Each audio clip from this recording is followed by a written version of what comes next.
Welcome to the Adansonia Capital Global Opportunities Portfolio Update for March 2025. This is our disclaimer. Please read it at your leisure. To move forward, I will take it as read. So for February 2025, the market actually fell from highs. Unfortunately, the portfolio underperformed the market over this period, falling 2.3% versus the MSCI World Net Index in Aussie dollars 0.7. While we prepared for this pullback, and we talked about that in previous months in terms of carrying around 17% cash, anything AI over the period was hit indiscriminately, and our stocks, notably Alphabet or Google and TSM, Taiwan Semiconductor Manufacturing Company, were not expensive to start off with during this pullback period, at the start of this pullback period, and both Google and TSM have fallen to 16 times earnings from Alphabet, which was around 18 times at the start of the month, and TSM, which was just under 20 times, around 19 times. Both stocks essentially haven't changed their earnings, haven't changed their growth outlook.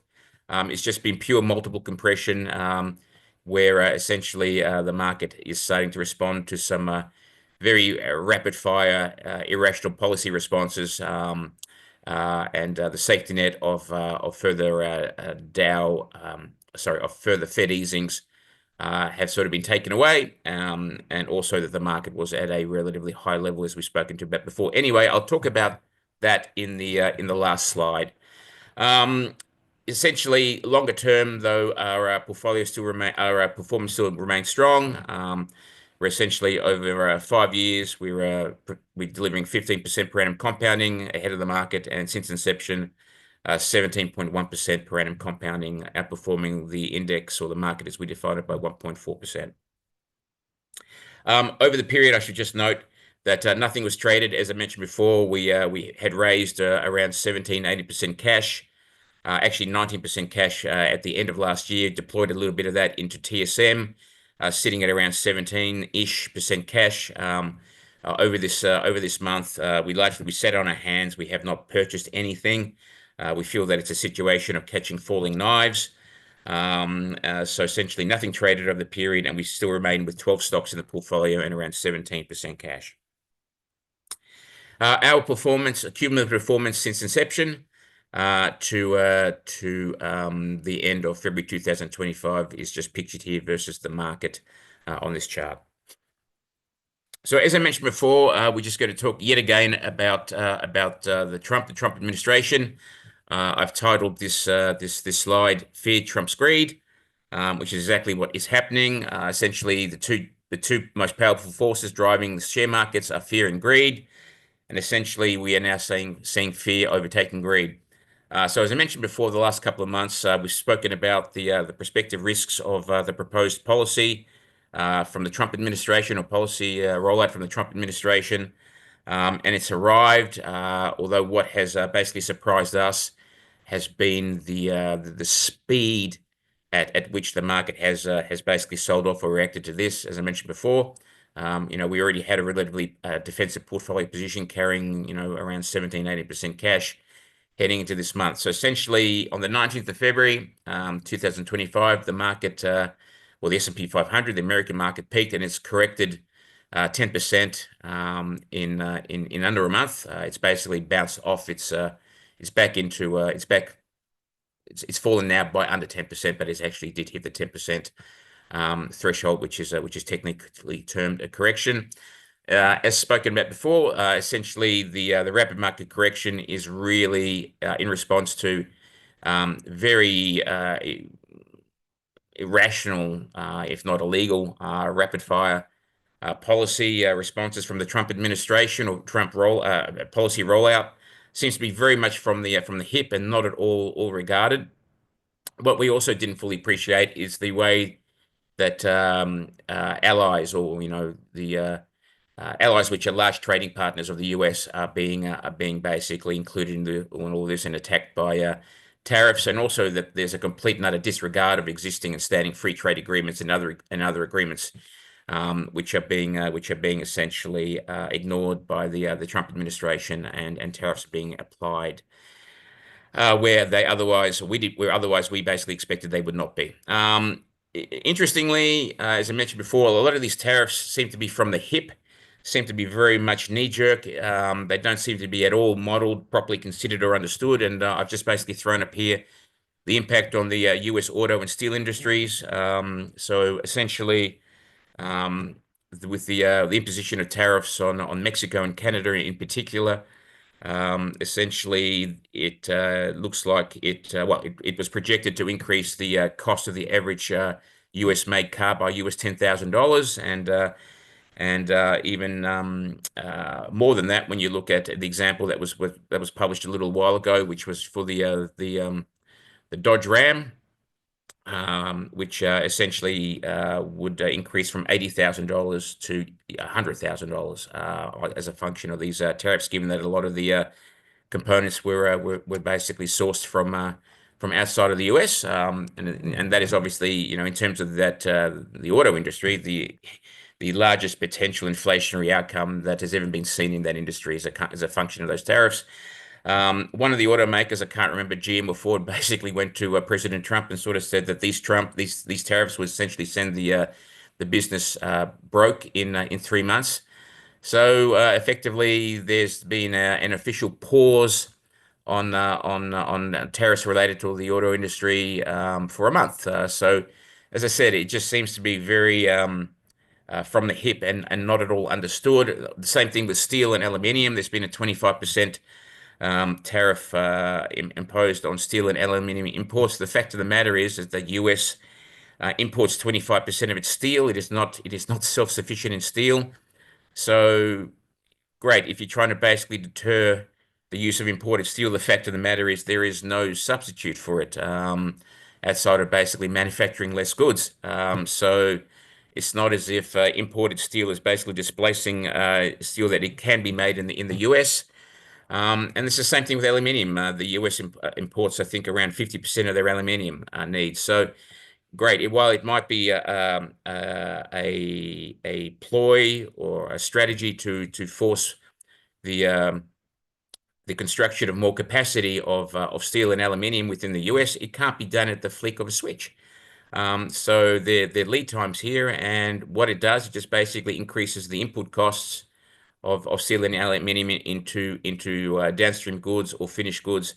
And also on top of this, it appears that Trump or the Trump administration doesn't understand or doesn't want to admit that tariffs are a tax on the US consumer. The importer basically pays the tariff or the tax on the goods that are coming in. So it is hitting either directly or further downstream the US consumer on basically higher input costs for products that are imported into the US or basically are used as a raw material or something that is basically part of the manufacturing process within the US. The further strange thing about this is that there's outrage over retaliatory tariffs. So what we're seeing in particular is that Canada is pushing back and basically placing retaliatory tariffs on the US, and essentially that's being met with outrage and even higher tariffs. I mean, I really don't understand why this is a surprise. And obviously, you have to be cognizant of who started this trade war, who's basically thrown the first punch. So while Mexico and Australia, are sort of trying to be a little bit diplomatic, the Canada has basically come out with a um, very clear message that it's not going to be bullied, and it is essentially giving back what it gets. And further on top of that, there is a call to boycott US manufactured goods, within Europe, within Canada, which is obviously going to hurt a demand for US companies, and obviously higher tariffs of exported goods from the US obviously may have an impact on the demand for the production and manufacturing of those goods within America, given that they cost more elsewhere. As a consequence of all of this, the market's been reacting to the fact that US consumer confidence has fallen, job security has fallen, and inflation expectations have risen. And again, we spoke about the inflationary nature of tariffs and what Trump is proposing, and essentially the market is slowing or has sold off precipitously on the fears of slowing economic growth within the US and globally, stagflation, which is obviously slowing growth in a higher inflation environment, which makes it hard for monetary policy to be used as a lever. And obviously, there's now been talk of a US recession, where in an interview, Trump refused to rule it out. More to the point that he had no idea what to basically say around the prospects of a US recession. Furthermore, whereas Trump in his first term was using the stock market as a barometer of the success of his presidency, he's now basically turned around and saying that the stock market is no longer a gauge of his success, and that corrections are healthy.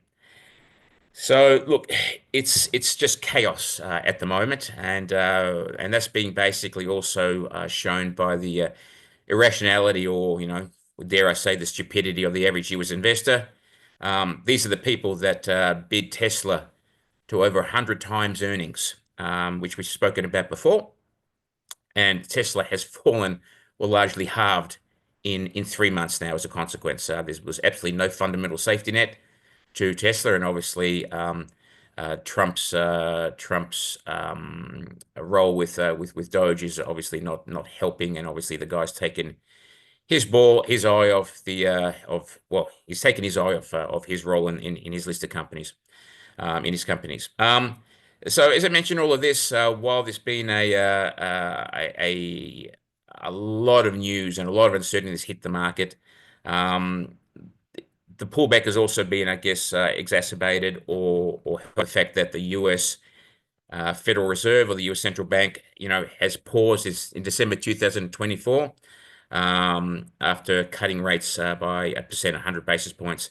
There was a Fed meeting last night, and essentially Powell has essentially turned around and reaffirmed that there are 2 cuts expected for this year, which is currently being priced in the market. And he also reaffirmed that he sees the prospects of a US recession as being very slight, and that's largely what we're also echoing in this slide. So we've had essentially the Fed move onto the sidelines, as I mentioned before, where we increased our portfolio cash up to 90% at the end of last year. Stock markets weren't cheap, at the start of this pullback. So really, what we're seeing is that there's a lot of knee-jerk reaction to the uncertainty of trying to predict policy moves that are economically irrational. It's just incredibly hard to forecast or foreshadow these on again, off again, tariffs that'll be basically thrown out at an apparent whim. But look, really, we do believe at the moment that the market reaction has been probably overdone. Obviously, the markets move, get overbought and oversold. I would say we're getting into oversold category, especially when you start to look at the market on an equal weighted basis. As I said, you've got shares which we own, like Alphabet and TSM, trading on 16 times. Essentially, the market's just essentially experienced a lot of multiple contraction. Earnings basically seem to be at the moment intact, and the US economy continues to remain resilient so far. But as I mentioned before, it's too early to be pricing recession, and obviously, there are inflationary headwinds which are being basically monitored on the horizon. In saying all of that, the US Federal Reserve will take action when and if needed to basically prop up the economy, and saying that to get to that point, we're probably going to have to start to experience more pain than what we presently have. The US dollar has also been weaker than expected, weaker than what we expected in terms of the pullback. The US dollar is seen as a safe haven. The US dollar has actually been weaker than expected, and this weaker greenback should also be a tailwind to US-based earnings. So again, a small positive potentially on the horizon there. And the S&P 500, again, while it has experienced a multiple contraction, we basically believe that there's a support around the 5,500 level at the moment, but it's really it's hard trying to identify a circuit breaker at present. As I mentioned, the market is just reacting to news that is very spur of the moment. Appears to be not properly considered or understood by the administration that is essentially dropping it on the market, and it's very it's difficult to essentially foreshadow what's around the corner there. In saying that, the second round of tariffs are due on the 2nd of April, and this obviously for Australia is more on agricultural goods, which are potentially far more damaging to the Australian economy than what we've seen on steel and aluminium. So look, volatility will remain in place. Again, we believe the market is at the moment fundamentally underpinned around this level or a little bit lower. In saying that, it's the market is obviously fearful in terms of how the economy will essentially pan out as in response to these tariffs, in response to these policy action by the Trump administration, and what that will also mean to corporate earnings. So we are comfortable with the portfolio at the moment. We're sitting on our hands. We have a lot of dry powder. As I mentioned, a lot of our shares have been hit disproportionately. In particular, anything that we own in the portfolio that's related to AI has been hit a lot harder than what we thought. We don't own Tesla, which was at 100 times earnings. We don't own Nvidia, which is a great company, but basically we struggled to see value in that, especially compared to TSM, which supplies the chips to Nvidia, and essentially was our proxy for that stock. So again, I think it's just a case of riding out the volatility, and it's a question of trying to identify the circuit breaker that will basically see the market view the world with that glass half full. This is a glass half empty, and that may be an earnings upgrade cycle moving forward. But in saying that, at the moment, it's just a little bit too hard to see how what will essentially be right around the corner. So look, we're well positioned to weather the storm. Again, as I mentioned, I think this also is a great advertisement for active versus passive. Where, as I mentioned before, we saw no fundamental value in a stock like Tesla, and it's halved as a consequence over February. So, well, I should say over the start of the year, but particularly over February. So it's going to be interesting to see how some of these passive products perform for the month of March. Anyway, as always, we thank you for your support of our product. Our contact details are here on the bottom right of the slide. Please feel free to contact either Tony or I directly, or obviously contact us through our inquiries website, inquiries emails, which is also basically on the slide here. Anyway, thank you very much, and I will be in touch again in a month. Thank you.